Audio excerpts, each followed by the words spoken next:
Welcome.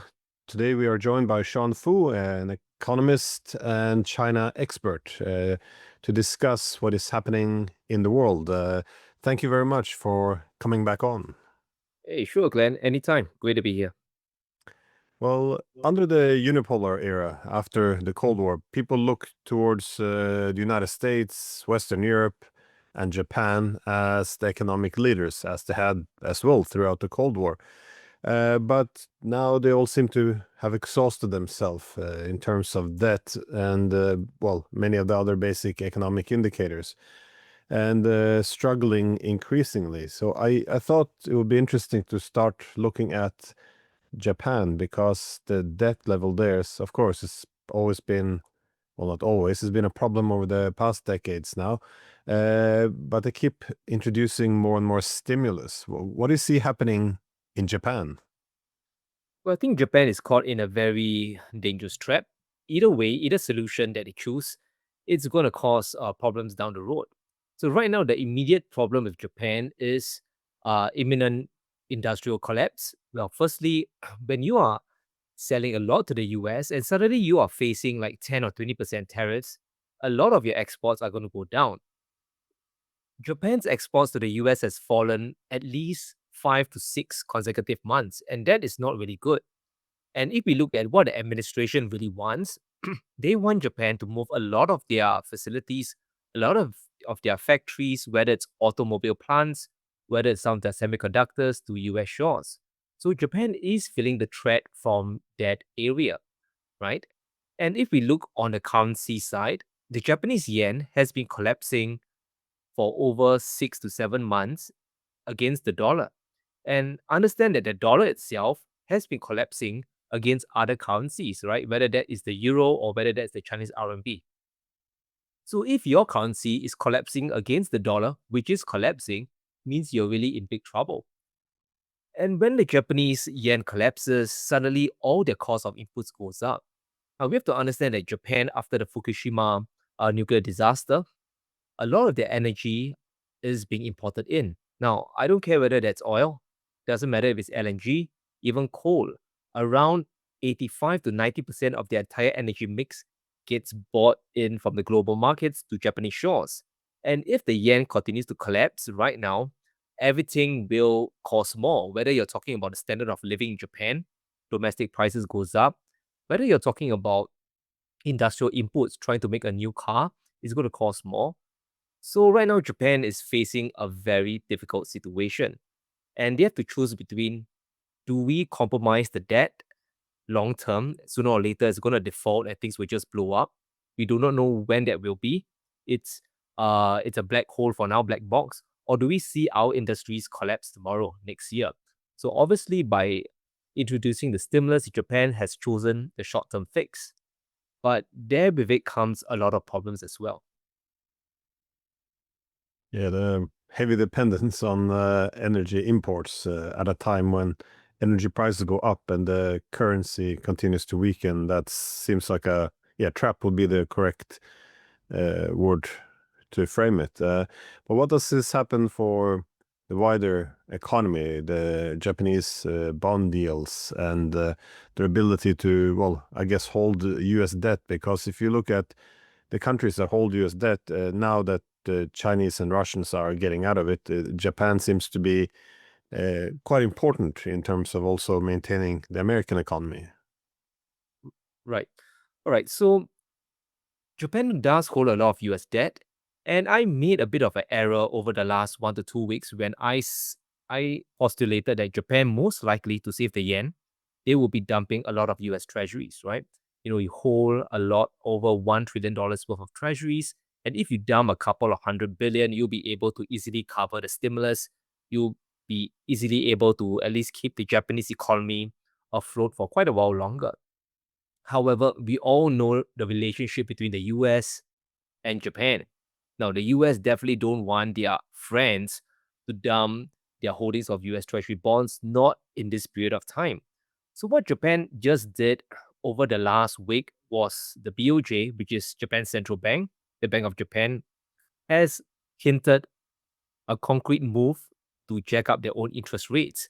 Now, this is quite unthinkable for a lot of reasons. Firstly, Japan's debt to GDP is around 230 or 250% compared to GDP. That's the debt to GDP ratio. Now, if you will jack interest rates up, suddenly the interest payments will continue to get higher. That's one.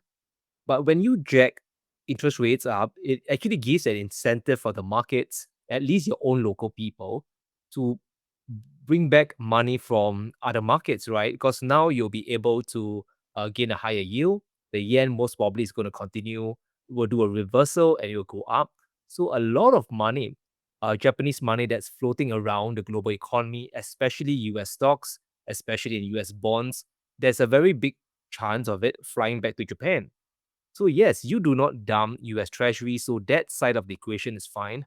However, a lot of domestic money from the corporations, from the non-governments, from individual investors themselves, they'll pull the money out. Because we have to understand that a lot of Japanese investors, they're quite risk adverse. They rather earn like a 2 to 3% yield, which is constant, versus trying to speculate in a casino. So right now you have appreciating yen. The dollar chances are is going to fall because of recent events in the Federal Reserve. The chances are money is going to leave the US, flow into Japan. And that also creates another kind of funding squeeze for the US Treasury, for Scott Bessent. So there's really no nice way this entire situation is going to end without some kind of collapse or crisis. Well, what do you see happening on the American side, though? Because I know when the global financial crisis hit, it was the Russians and the Chinese that began to indicate that there was a need to reduce dependence on the United States. There were references to a post-American world, simply given that the fiscal responsibility of the United States was questioned, that they weren't able to get their house in order. It was after this the Chinese began to launch this Belt and Road Initiative. It began to launch this Asian Infrastructure Investment Bank, again, financial diversification.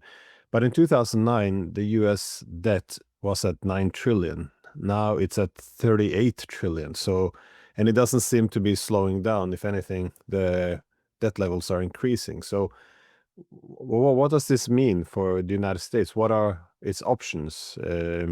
What will happen to its currency if it not if, as it continues down this path? But I think the US is caught in a trap. There's no other alternative but to inflate or lose the entire global economic war. Now, we talk about how China was building out their own Belt and Road Initiative, right? Now, the US themselves, they are on a one-way mission to try to survive, to try to maintain hegemony, and that means firing on all cylinders. Now, if you look at the administration, they have been going around the world trying to sign a lot of weird deals with Australia, with Southeast Asia, on how to rebuild their supply chains, especially when it comes to rare earths. Now, that needs a lot of money. A lot of money is needed to invest in those countries. A lot of money is needed to buy stakes in a company, in the companies. And all the tariff revenue coming in is simply not enough. So the deficit will need to be borrowed from debt. And that's just on the supply chain side. Now, if we look on uh, the more prevalent and the more important war when it comes to semiconductors, when it comes to AI, a lot of money needs to be borrowed in order to keep the bubble afloat as well. Now, the US doesn't have much of an advantage industrially when it comes to battling with China, when it comes to fighting with the BRICS. Now, that battle has already been lost. But what the US does have is a bit of a clear advantage when it comes to technology, right? And there's no other way to keep that advantage without pouring in large sums of money. So if you look at the entire of 2025, this is simply one big orchestrated move to take money from Main Street US consumers, goes to the federal government, and the money is used to uh, dump it all the way to the AI companies, helping companies lower their funding costs, giving them opportunities to build more data centers. So industrial America, the consumers are being hollowed out in order to fight and win the AI war against China, simply put. Well, at the end of the Cold War, these were the golden years, though, of not just the U.S. but the political West.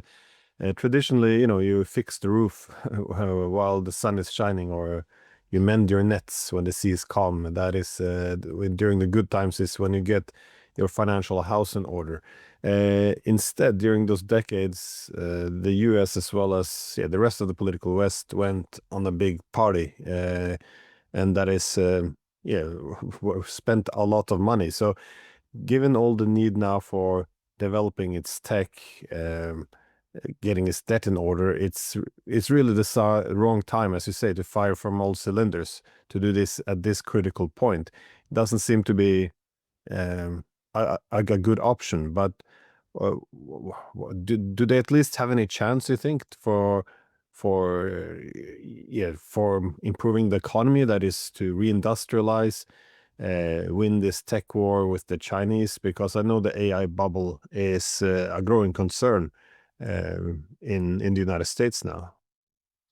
Well, I think it's rather obvious what the United States is trying to do. Now, if you're talking about outright win against China, I don't think that's really possible because China has just too many advantages. Now, one idea we need to have is when it comes to winning the tech war, you kind of need two components. You need the ability to out innovate the brain power. Now, the US obviously has some of that. Some of the top education institutions are still there. You still have a lot of talent in Silicon Valley. You still have a lot of talent when it comes to Nvidia, AMD, all these top-notch companies.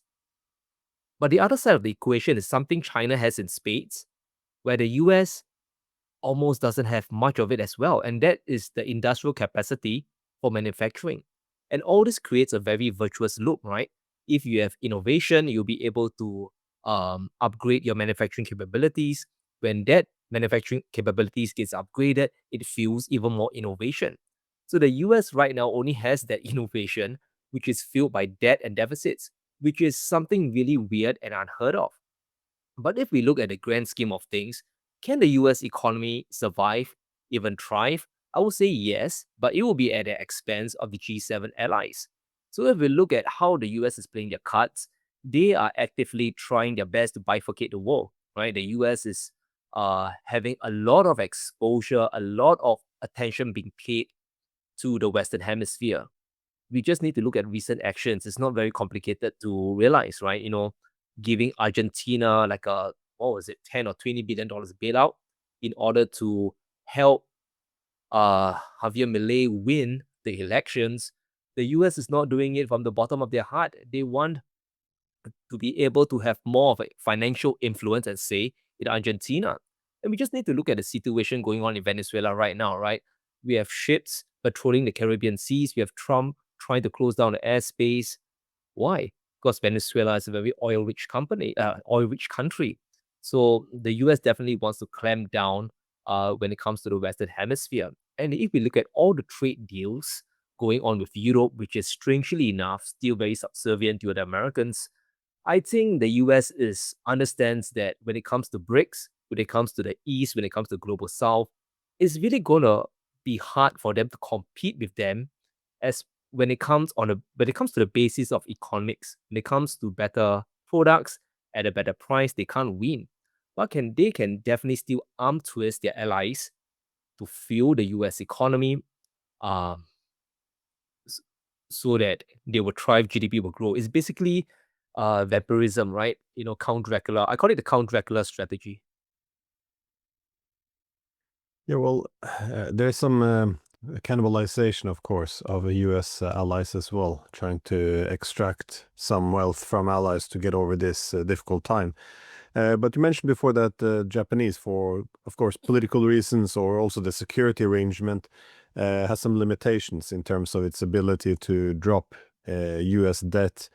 And again, this was quite evident in the 1980s as well. That is, its ability to resist US pressures is again limited because its security depends on the United States. But this is not the case for China. It is again, it is the opponent of the US in this economic war, and they, of course, are looking now at the United States with greater concerns.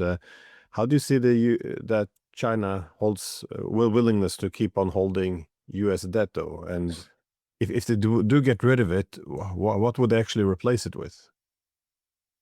Well, I think China has woken up to the idea that you can't really hold US debt for a variety of reasons. The Russian the confiscation of Russian assets is a clear one. I think in the 24-point or 28-point peace plan, between Russia and Ukraine, one of the clauses was the US will be using Russian assets to repay back, I think, for Ukraine's rebuilding efforts. And the other half of it was to come up with some sort of bizarre venture with the Russians to possibly build up supply chains. Now, the thing about this is that if you have money caught up in the Western financial system, whether that is in Europe or whether that is in the US, they can always use the money without your permission. How they want to is up to them. So right now, China has many avenues to spend their money in, right? Now, the first way they're doing it, obviously, is to buy a lot of gold. Right now, China, over the last 12 months to 18 months, has been publicly buying gold out there. They have officially reported small purchases of like 1 to 5 tons every month. But a lot of expert analysis from Western banks like Goldman Sachs, they've all realized that China is actually buying 10 times the amount. They're just not reporting it. So that is one obvious sign that we have to watch. And right now, there's so little gold and silver in the Western markets that recently a lot of volumes have been pulled out from China. So Westerners, they are buying a lot of gold and silver from China, right? And another avenue we have to consider is how China is going around globalizing the world as well. The BRICS, the Belt Road Initiative, China has a lot of money to pour into these projects. And at this point of time, when the US is going out trying to build their own supply chains ineffectively, but it's still a threat to China. So if China has around $1 trillion in US treasuries, that's if you lump in Hong Kong, they have a lot of firepower to fire on all cylinders. Now, what is the Chinese endgame after the US treasuries? I think they will still hold a nominal amount. Maybe that be 100 to 300 billion just to facilitate trade.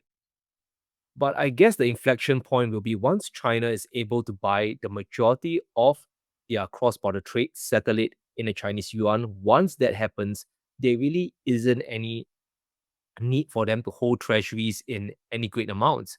And to accomplish that, it is actually directly linked to China's export capability and their manufacturing capability. So everything at the end of the day right now, it all points back, weirdly enough, to the AI race. Can China come up with very good AI models to supercharge their factories? Can China come out with next generation chips that are cheap enough they can export to the world? They can get more market share, and China can go, all right, we have this AI chip. It's on par with the Americans. It's 30% or 40% less, and you don't need to pay dollars with it. You can just pay us in RMB. And once that happens, I think it will supercharge a whole new wave of de-dollarization. Well, the US dollar is not just held as a reserve currency, but also as a trading currency. But what are the main, I guess, obstacles for countries like China, Russia to shift out of the dollar? Because there's a learning curve there, isn't it? Yep. Okay. When it comes to the US dollar and what's holding up the economy, now in the past, it used to be the petrodollar system. You kind of know what that meant, right? I think it was Nixon signed with Saudis, with OPEC, that all right, to buy oil, to sell oil, buy and sell oil, you need to use US dollars. Now, that was the old system that was holding up the entire US dollar strength. And as well as post-war US had very strong industrial base at that point of time. Now it's different. The main pillar holding up US dollar demand, US bond demand, is something called the eurodollar market. And this market is simply the usage of dollars and the demand for US dollars outside of the United States. And this market is horrendously big. It's anywhere from 30 to $100 trillion strong. So a lot of countries, like let's say Saudi Arabia or XYZ country, they borrow dollars from the rest of the world, so they issue dollar-denominated debt. Why do they do it? Because the dollar is still the reserve currency, and investors will be more comfortable. They loan in dollars and then they get back their returns in dollars. Now, this is an incredibly big market to break, and it's going to take China, years. It's going to take them decades to really try their best to unwind it. Even if they can, I guess they don't really want to unwind the whole thing, just at least reduce their dependency on it. So this is the main pillar that is holding up the entire system. Now, the biggest threat to this eurodollar market itself is actually the United States.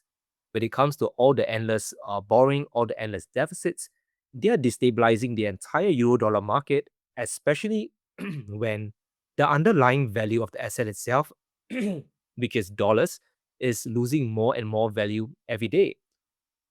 If that's the case, a lot of countries will be thinking, all right, what's the point of issuing dollar denominated debt when the value of the dollar keeps fluctuating, like a pinball machine game? They will look for other currencies. And that's why a lot of countries out there, they are beginning to shift more towards Chinese RMB debt, right? Because strangely enough, over the last 2 to 3 years, especially during the Trump presidency, the RMB has been incredibly stable and has been actually appreciating 3 to 6% against the dollar this year. So a lot of borrowers and lenders are moving more towards the Chinese currency in that aspect. And if we think about it, there isn't really much risk because most of your industrial import or most of your industrial imports or the inputs are going to be bought from China anyway. So in that aspect, I think China is moving slowly, conservatively to really de-dollarize the world. It won't be easy, but I think it's inevitable over the decades. And they often consider Iran to be this, an expert on getting around sanctions, since it's been always so heavily sanctioned, which allows it then to create more or less a parallel economic system, working outside the US dollar and the US-led economic system. But when they went after Russia, though, this is quite a different country. It's a huge economy. It has a lot of dependencies around the world, especially on its energy.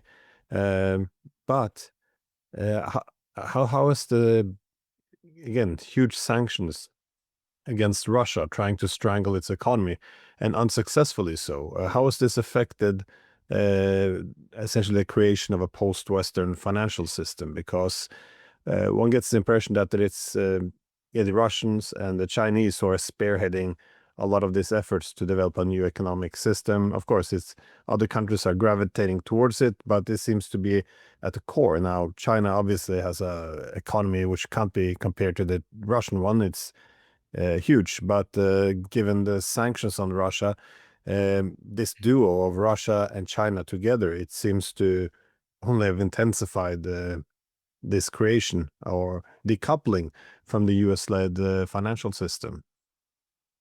Sure. I think since 2022, 2023, after the Biden sanctions on Russia and Trump just making things worse, they have essentially pushed China and Russia together for the foreseeable future. And this is really a very insanely strong combination. And if we look at Russia and China as one unified economic bloc, everything really makes sense. All the cheap commodities from Russia, all the availability of metals, oil, gas, they get pushed to China because there isn't any avenue elsewhere for them to sell off in big quantities. And if we look at the geography itself, Russia is just next to China.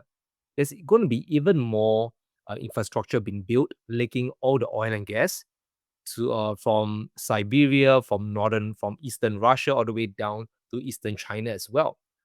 And when this happens, I think the finance minister of Russia said that the dollarization between trade with China has reached 99.1%, might as well be 100%. They are either buying using the Russian ruble or they're buying using the Chinese yuan. Most probably it's going to be the latter. Now, if this happens, it helps China because they can just finance their own buying using RMB. They don't really need dollars anymore. And for Russia, this gives them an excess of RMB. Now, Russia does have a trade surplus with China, which is quite rare. Most of the time, we hear other countries have trade deficits with China, right? They buy more from China than what they sell. But Russia is selling so much commodities to the point that they have a glut of Chinese RMB. So over the last few weeks, over the last few months, we are seeing Russia going out there and saying, all right, we're going to issue our own RMB denominated Chinese bond, a bond denominated in Chinese currency. And this is quite unheard of. So Russia is in fact helping China create an overseas Chinese bond market in respects. So if we look at throughout the entire spectrum of this economic war, the West really made horrible mistake, and right now we are seeing the snowball effect. China is definitely getting cheap energy from the Russians, so they can survive and even thrive during this tariff war from Trump.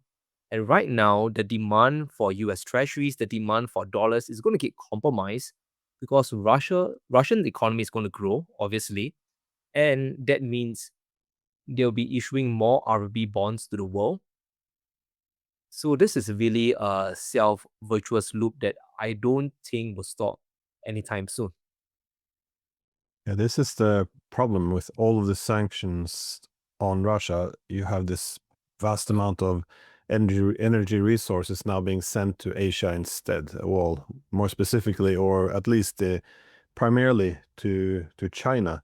So I think this is one of the reasons why the Trump administration would like now to end the Ukraine war, besides losing it though, but also because of the additional competitive advantage it gives to China. One often points to the Power of Siberia 2 agreement, for example, where you have all this gas from the Russian Arctic, which was supposed to go to Europe to fuel its industries over the next few decades, making Europe more competitive in this critical time of more industrial competition.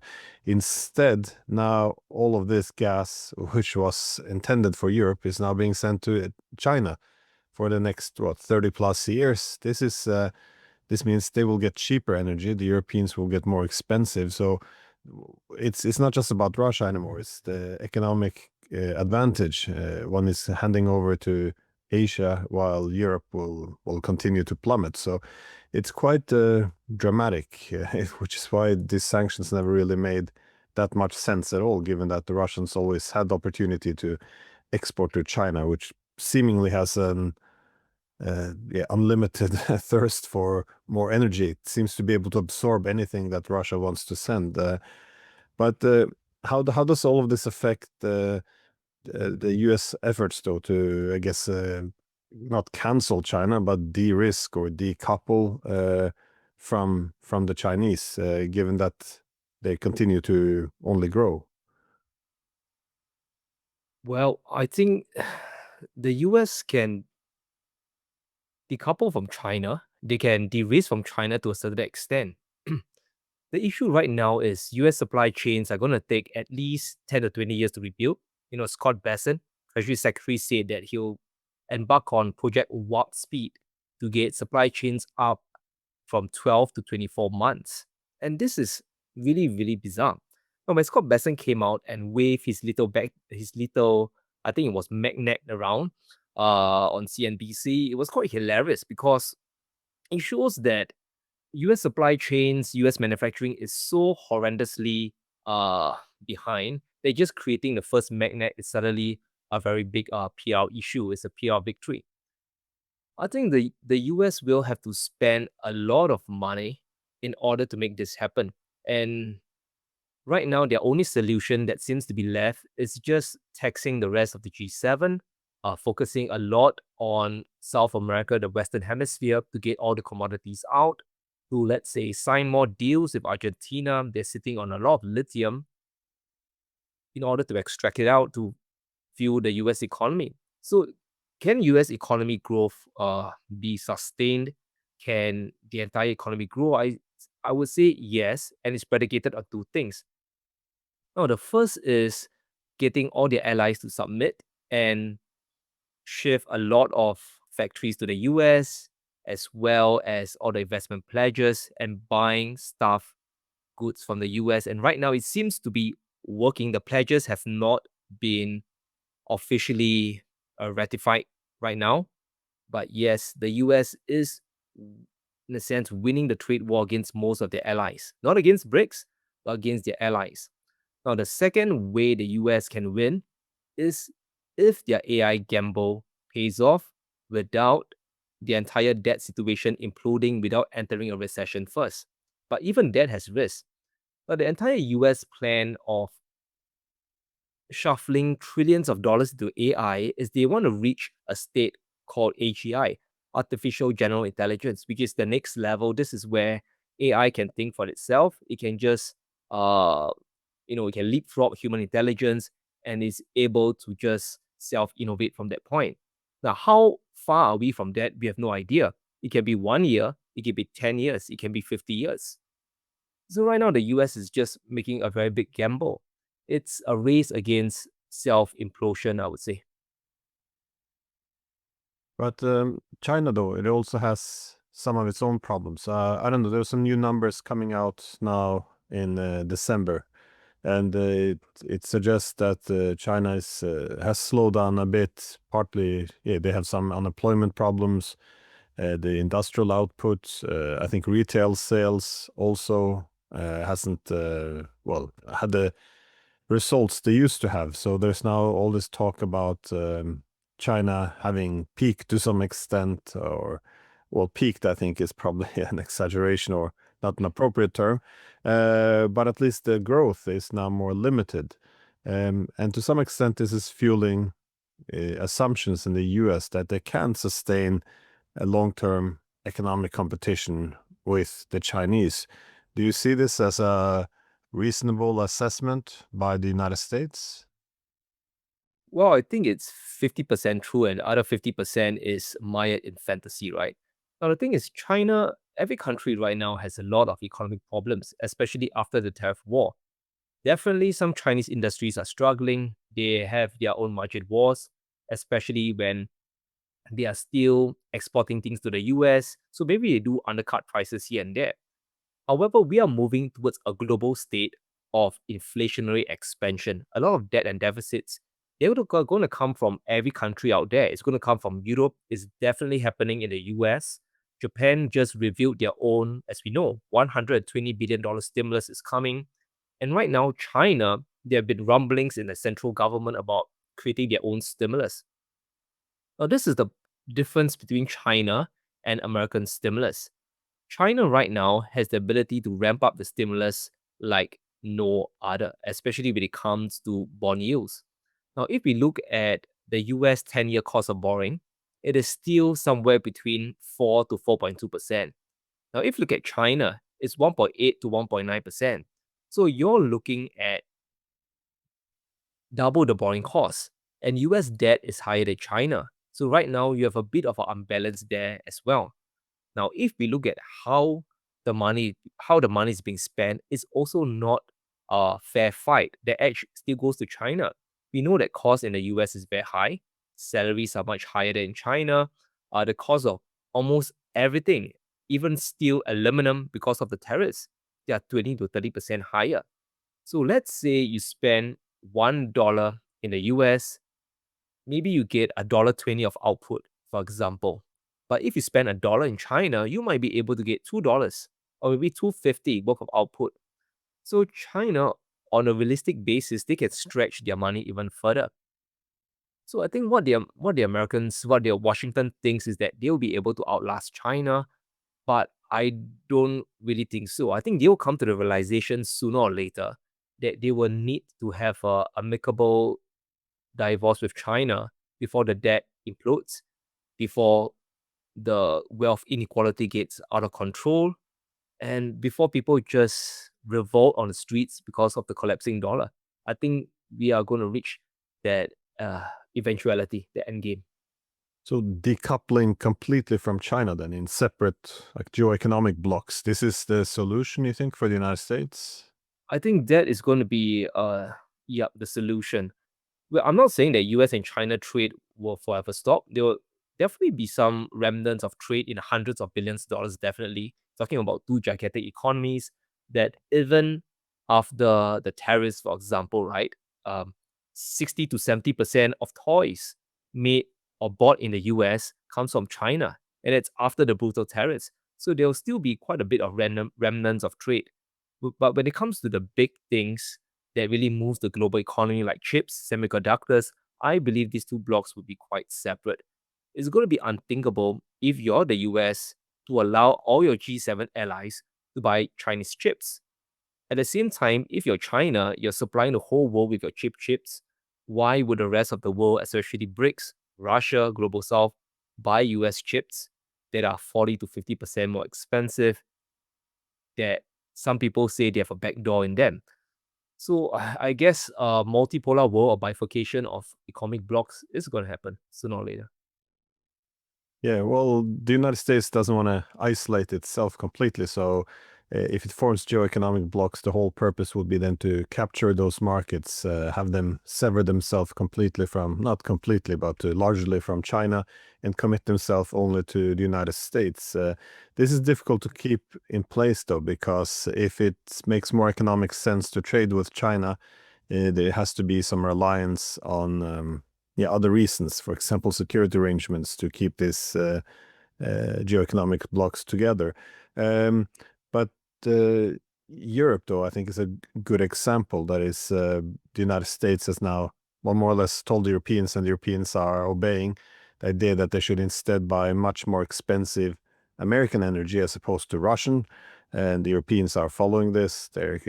But of course, this is increasing the energy prices in Europe, which is not an isolated problem of its own, because now the industries are not competitive, which means that at least the heavy industries are now have strategies of relocating to the United States.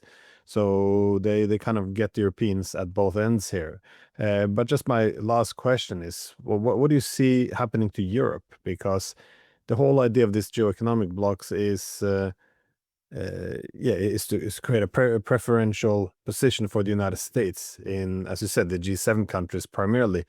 But this also means that its allies will not just be cannibalized, but they will be weakened severely as well, as you see with Europe. I mean, I think this is why the Indians were cautious not to fall in this trap, because they would be economically weaker and politically more of a vassal to Washington if they would accept being pulled into such a bloc.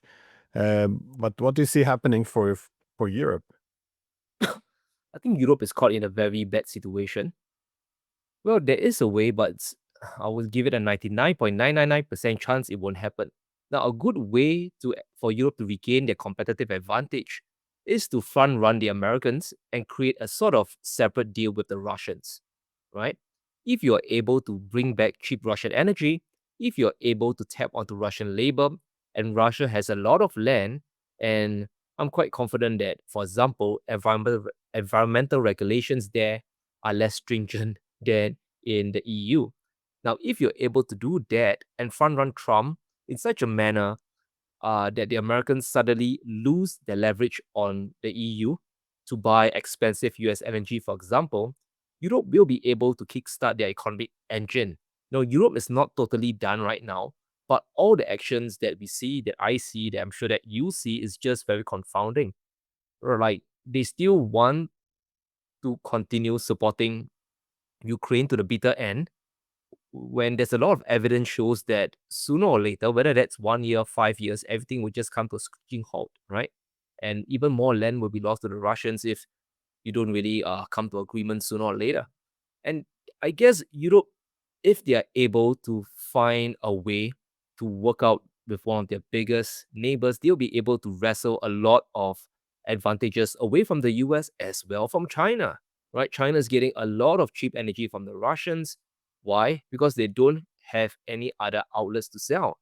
Now, the Russians themselves, I'm not saying that the Russians will abandon China, but it's just good economic statecraft policy to diversify your customers.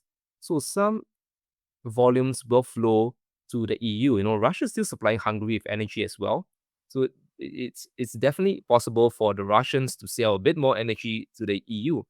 But the EU is just blocking their own progress, they're just blocking their own outlets. A lot of their economies are facing either economic degradation or deindustrialization, especially when it comes to Germany. I would say it's not really much of an economic issue. It's more about political indecision, bloc politics, and they just can't bring themselves to say, "All right, we lost this one. Let's prepare for the next one." Yeah, well, this is the difficult shift that has to take place in Europe. That is, after the Cold War, we redivided Europe because, well, through NATO expansion in order to keep the United States in Europe. This was seen as the recipe for prosperity. However, now that the United States, given that the world is multipolar, has all these incentives to leave Europe and well, focus on the Western Hemisphere and Asia, and also shifting to a policy of extracting wealth from its allies. This is no longer a good strategy. It's the whole formula has ended. But now the solution, I think, for Europe to regain its prosperity is to end the dividing lines in Europe. That is to the exact opposite and end this new Cold War against Russia. But this is really an impossible idea to sell in Europe because the hatred here of Russia, that Russia is the source of all evil. If we just break them, then America will come back and we'll go back to the 90s. This is kind of the thought.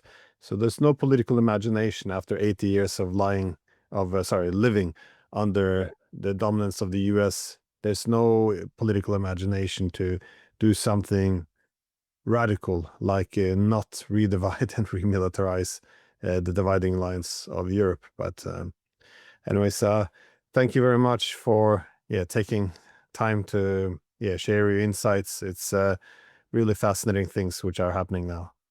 Yeah, sure. Thanks for having me here. Always a pleasure. And can I ask you where can people find you? Because Sure. you have I'm only on YouTube right now, so just search Sean Fu, youtube.com/Sean Fu Gold. You can find me. I talk quite a bit about geopolitics, but mainly about economics, investing, finance, gold and silver. So check me out. We definitely have something for you. yeah. Well, when the global financial crisis began in 2008, the gold I think was at $800. Now it's at $4,200. So I really recommend that people follow your channel to see why gold is exploding. So thank you very much. No problem, Lord. Thank you, Glenn.